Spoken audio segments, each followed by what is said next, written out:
Well, I started Gamers Anonymous after my son became addicted to the EverQuest computer game and committed suicide sitting in front of the game. I wanted to warn people that these games can be harmful to people's lives.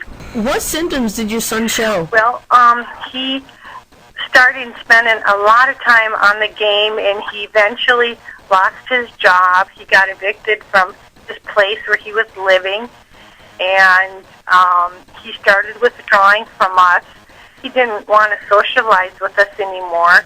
He quit going out with his friends, and he actually became antisocial, and he actually became scared to talk to people who weren't in the game, and it was almost like a disability.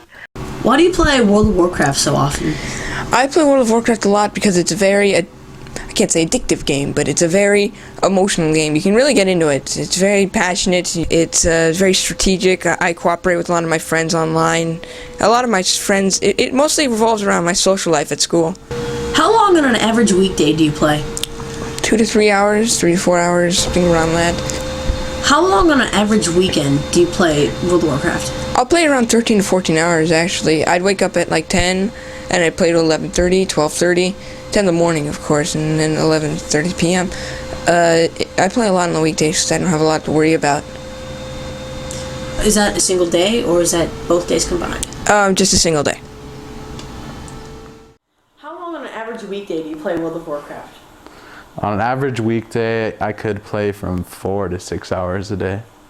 So about 24 hours a weekend? Maybe.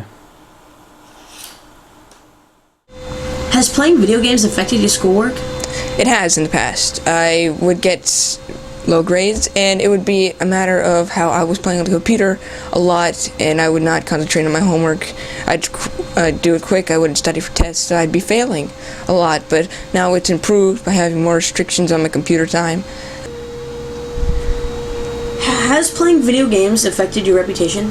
No, it hasn't. I still keep the social life that I have. I have all the same friends. They all play different online games, and we always talk about them all the time. How have online games affected you physically and or mentally? Has never affected me physically. Mentally it has, because I would think to myself, Phil, you have homework to do, and then I'd say, nah, you don't have to do the homework, you can just pass on that and just play your games. And I'd say, alright, yeah, too stressing. So then I just play my game, and I'd forget to do my homework. And then I wake up in the morning and bam, I forgot to do my homework. But not physically. I mean, I'm still skinny. I eat enough. Have you ever gamed to escape worry or problems? Yes, I have. If I'm really upset, if I've got an F on a test, if I got upset at a friend, I just go there, I play, takes me away from the real world. Have you ever considered self-destruction or suicide as a result of your gaming? No, and I would never think that. And anyone who would think that, they're just crazy. I don't think that has anything to do with my gaming. There have been past suicides on this, including the Chinese boy who jumped out the window, but both of them just never came together. Do you consider yourself addicted to games? Why or why not? I can't say that. I can't say I consider myself addicted to games at times, but mostly I would say I'm not, to hide it, but, I can't say, because I can stop myself from playing whatever I want, and I go by my emotion. If I really want to play, I'll play, and I love to play, but if I'm just not in the mood, I just don't want to play, I won't play, and I'll do something else. Did you know that Sony used psychologists to make their games more addictive? I had no clue, and somehow that really upsets me inside, because, it's not how a game, they shouldn't make a game so it's addictive so that more people should buy it. They should make it a game so that people love it. People would really want to get into it. That might be your definition for addictive, but my definition of addictive is if you have to do it every day, it's on your mind, your primary goal. This is just a game for my recreational use. I play it because I love it.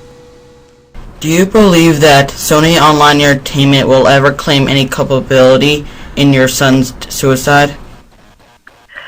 No. Also the fact that Sony employed people with degrees in psychology and psychologists to create these games to be as addicting as possible. With my son. He started playing the EverQuest game in February of 2000. Shortly after that, he got in a place of his own. By July, he had grand mal seizures because he was gaming too much. And after he lost his job in July, he stayed in this house where he was living. He just stayed in the house and played the games morning, noon, and night. He wouldn't look for a job. He wouldn't go back to school. And he actually started stealing his landlord's food until he was evicted in September. When he came home, I got him into a therapist for help. By December of 2000, I'd had it with him, and I made him leave. And within 2 weeks, I got him involved with a county long-term aftercare program where they diagnosed him with being schizoid and depressed, and they put him in a group home. He didn't have access to the computer. He still played the game. I found out that he was coming over in the middle of the night when I was sleeping and gaming, but he had to walk a couple miles to get to my house. After he'd been there about 6 months, he went and got a different job. Then he decided he wanted to be on his own in an apartment, and they said sure, they would help him out. I know it was at the end of October that something happened in the game, and within 2 weeks of that, he had went out and got the gun.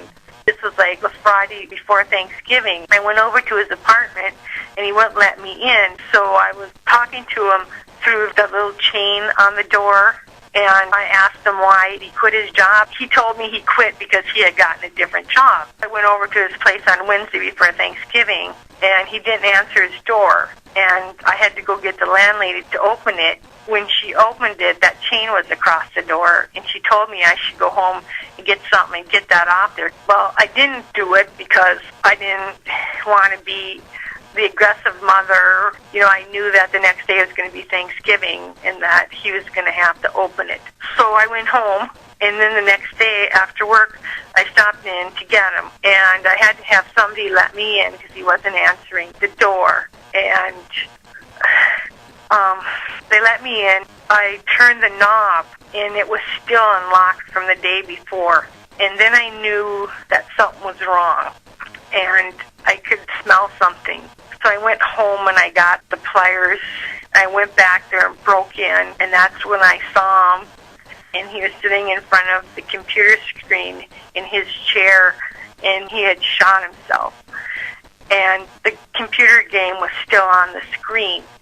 You know, I was so shocked, but I saw that game on there, and I just had something to do with that game. And that was the beginning of all this. It's the psyche, it's the mind, because the brain, the games actually rewire your mind. Has playing video games affected you physically and or mentally? No, maybe physically, because I play video games, you know, while other people work out and stuff like that, and maybe other kids in the grade would rather work out, like, but I'd rather actually play my video game instead. Have you ever gamed to escape trouble or worry? Well, maybe sometimes when I get angry or like just something like that, I'll just play, you know, just to get it out of my mind. Have you ever considered self-destruction or suicide as a result of your gaming? No, and I think people who do that have some serious issues, because games are just supposed to be having fun. People who take games really seriously and hurt themselves or something like that have some serious issues. Does playing video games affect your schoolwork? It does. My grades have dropped significantly after getting addicted to World of Warcraft. So you would say you are addicted? Yes, I am. Have you ever borrowed or sold anything to finance your gaming? Yeah, I have sold my Nintendo to pay for like 3 months of World of Warcraft, because I'm paying $15 a month for this, and I have like 3 accounts, so it's $45 a month. So it's pretty expensive to play. It gets expensive, yeah. Do you think the government should put a ban on addictive games? No, I don't, because that would be very harsh. I mean, for something that can easily be avoided. I mean, it's not like nicotine where it gets chemically into you, because you don't hear of as many deaths from video games as you do from anything else. Do you think it's because it's an underground epidemic, that's why it's not so heard of?